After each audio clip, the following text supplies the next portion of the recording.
प्यारे बच्चों नमस्कार। कैसे हैं आप? मुझे आशा है कि आप सब अपने परिवार सहित स्वस्थ और प्रसन्न होंगे। आप घर पर ही रहकर नाच रहे होंगे, गा रहे होंगे, ढेर सारी मस्ती कर रहे होंगे, लेकिन मुझे आशा है कि आप पढ़ भी रहे होंगे। आपकी पढ़ाई में सहायता करने के लिए आज हम इस कार्यक्रम में आपकी कक्षा 10 की इतिहास की पाठ्यपुस्तक के पहले पाठ यूरोप में राष्ट्रवाद का उदय पर चर्चा करेंगे। तो आइए शुरू करते हैं अपनी चर्चा। यूरोप में राष्ट्रवाद का विकास अनेक कारणों से और विभिन्न चरणों में हुआ। प्रत्येक चरण में राष्ट्रवाद का रूप बदलता रहा। हम इस अध्याय में राष्ट्रवाद के विकास के विभिन्न चरणों में इसके बदलते रूपों का अध्ययन करेंगे। जब आप अपनी इतिहास की पुस्तक का पहला पृष्ठ खोलेंगे तो आपको एक फ्रांसीसी चित्रकार फ्रेडरिक सरियू का एक चित्र दिखाई देगा जिसका शीर्षक है विश्वव्यापी लोकतांत्रिक और सामाजिक गणराज्यों का स्वप्न, राष्ट्रों के बीच एक समझौता।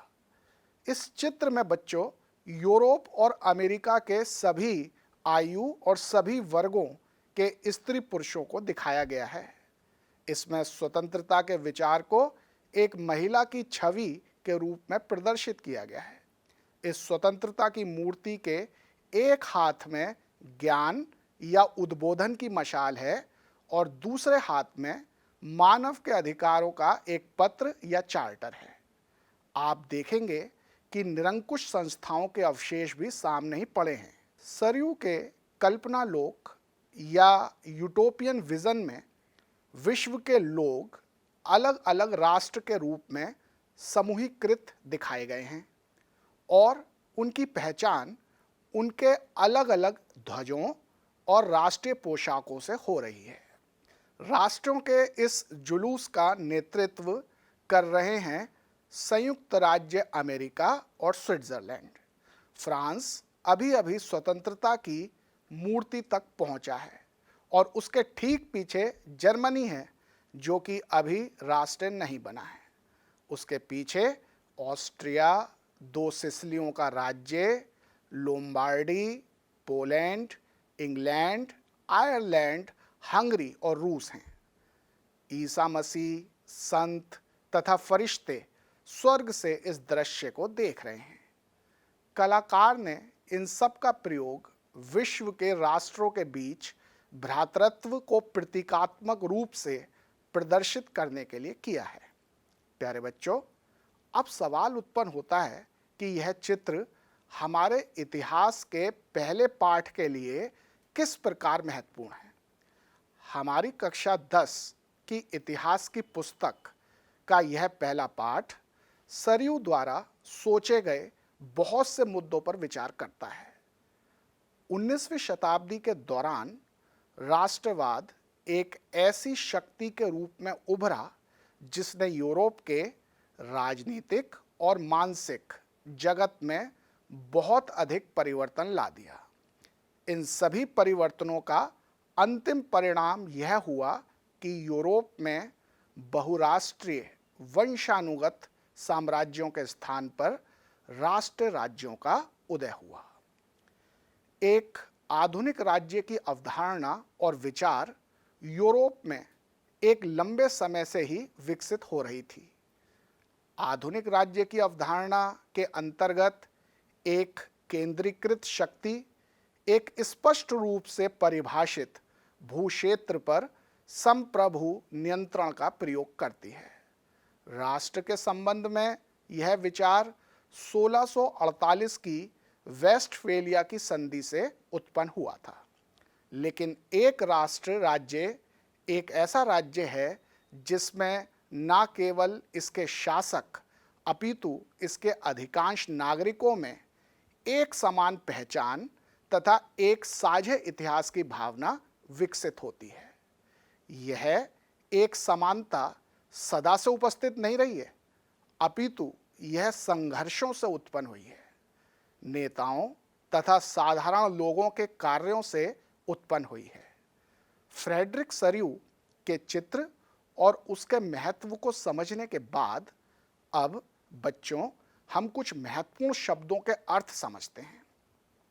इन शब्दों का इस पाठ में बहुत बार प्रयोग होगा, इसलिए इनका अर्थ समझना बहुत आवश्यक है। तो सबसे पहला शब्द है बच्चों जनमत संग्रह, जिसे अंग्रेजी में प्लेबिससाइट कहते हैं।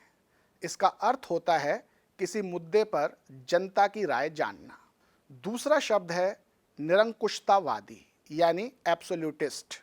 यह ऐसा व्यक्ति या संस्था होती है जिसकी शक्ति पर कोई सीमा या रोक नहीं होती और जो लोगों की राय की परवाह किए बगैर ही मनमाने ढंग से कार्य करता है।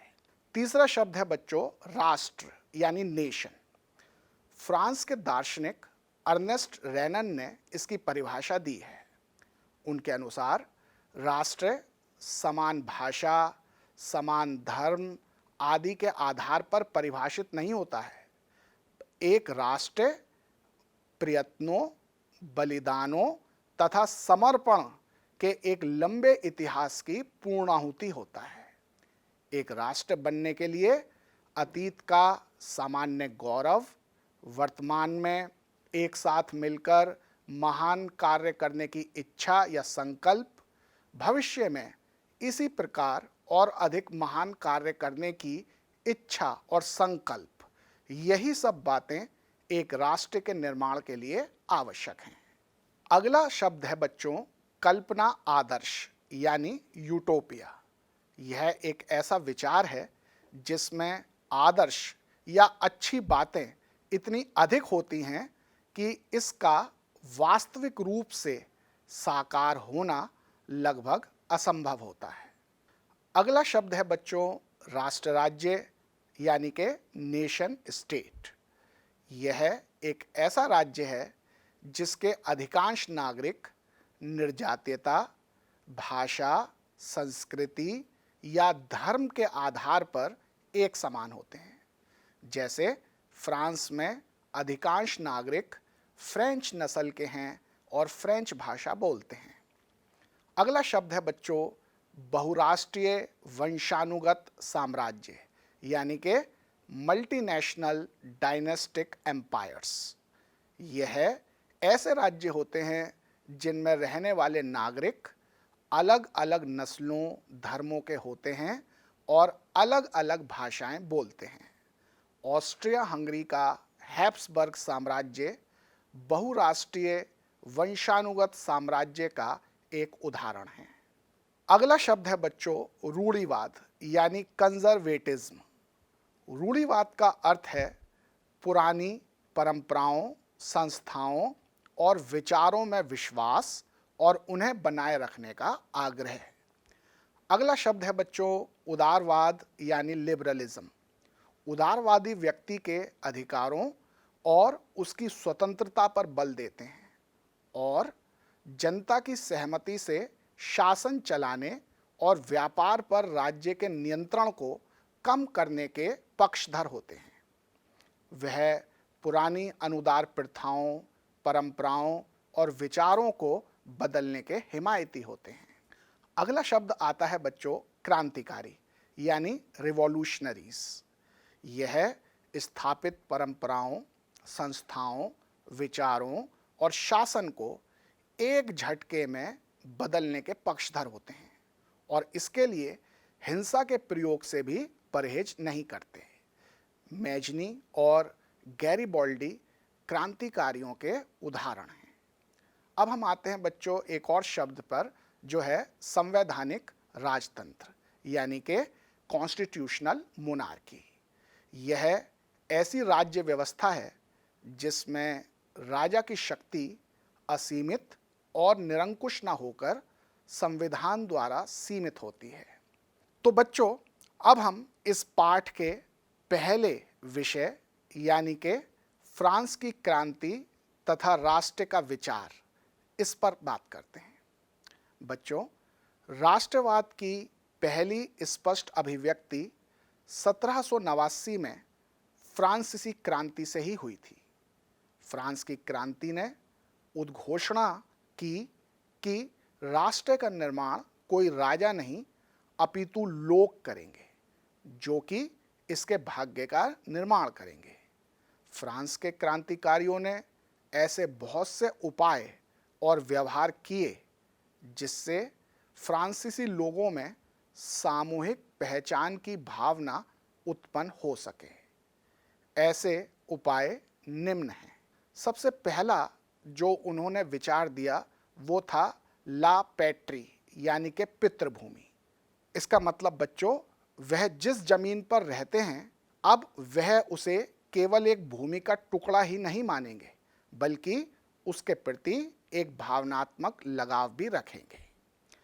दूसरा उन्होंने जो विचार दिया वो था ले सितियोन, यानी कि नागरिक। अगला विचार उन्होंने दिया एक नया फ्रांसीसी ध्वज, तिरंगा। एक और विचार जो फ्रांसीसी क्रांतिकारियों ने दिया वह था एस्टेट जनरल का नाम बदलकर राष्ट्रीय असेंबली रख देना। उसके बाद उन्होंने नए गीत रचे, शहीदों के नाम की शपथ ली और शहीदों की प्रशंसा की गई। इसके अलावा केंद्रीकृत प्रशासनिक व्यवस्था तथा एक समान कानून बनाए गए।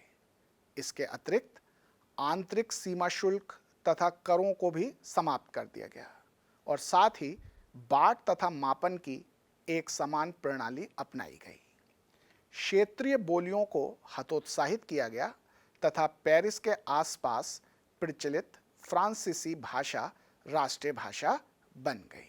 इसके अलावा बच्चों, फ्रांसीसी क्रांतिकारियों ने घोषित किया कि फ्रांस राष्ट्र का यह मिशन और भाग्य है कि वह यूरोप के लोगों को तानाशाही और निरंकुशता से मुक्त कराएं। इसके अलावा यूरोप के विभिन्न शहरों में जैकोबियन क्लब भी बनने लगे। क्रांतिकारी युद्धों के प्रारंभ होने पर फ्रांस की सेना राष्ट्रवाद का विचार विदेशों में लेकर पहुंची और इस प्रकार राष्ट्रवाद का विचार यूरोप के सभी क्षेत्रों में फैल गया। हॉलैंड, बेल्जियम तथा स्विट्जरलैंड सभी राष्ट्रवाद के विचारों से ओतप्रोत हो गए। आपकी इतिहास की पुस्तक के इस पहले पाठ के चित्र 2 में एक जर्मन पंचांग का आवरण पृष्ठ दिखाया गया है, जिसका डिज़ाइन पत्रकार एंड्रियास रैपमन ने 1798 में तैयार किया था।